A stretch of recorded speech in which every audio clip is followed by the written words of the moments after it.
à tous, nous allons faire un tutoriel pour faire des dents de vampire. Excusez-nous, mais nous n'avons pas d'exemple pour le moment. Si vous voulez en voir un, vous allez à la fin de la vidéo. Alors, pour faire ces dents de vampire, il vous faudra de la pâte Fimo rose framboise ou couleur chair si vous avez, et de la pâte Fimo blanche. Il vous faudra aussi des petits crochets pour faire des boucles d'oreilles ou des colliers si vous le souhaitez. Il vous faudra aussi une lame lisse, pas comme certains couteaux qui ont des crochets, et un cure-dent ou une pointe. Mais aussi un rouleau à pâtisserie ou bien quelque chose qui aplatit. Pour commencer, on aura besoin d'une boule rose et d'une boule blanche de même mesure à peu près. Nous allons commencer par la boule rose. Vous allez en faire un boudin assez épais. Voilà, comme ceci, que vous allez ensuite aplatir avec le rouleau.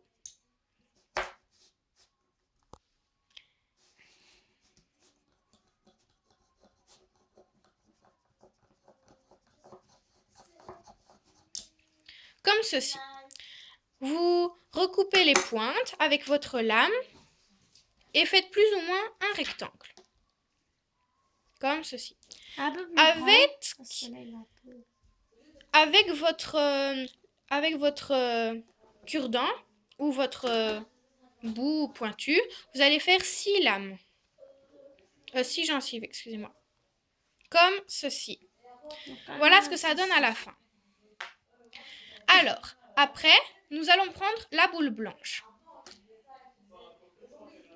Vous allez la couper en deux, enfin prendre une plus petite boule de cette même boule, comme ceci, et faire un petit boudin pour faire une des canines.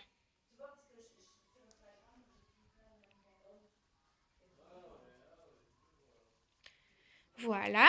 Vous faites un bout pointu et un bout assez plat pour, on va dire, l'aplatir dessus. Voilà. Vous la faites un petit peu courbée, mais pas trop. Et vous en faites une autre pour mettre de l'autre côté.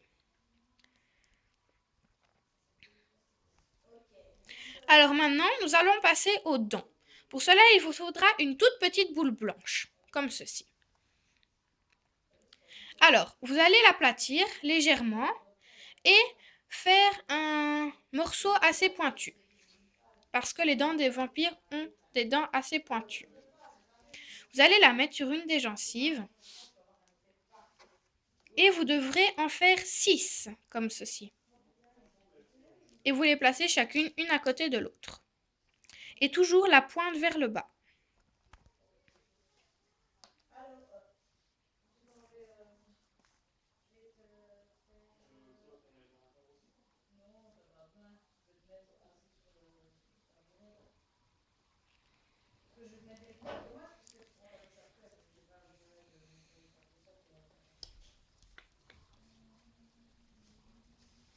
Voilà.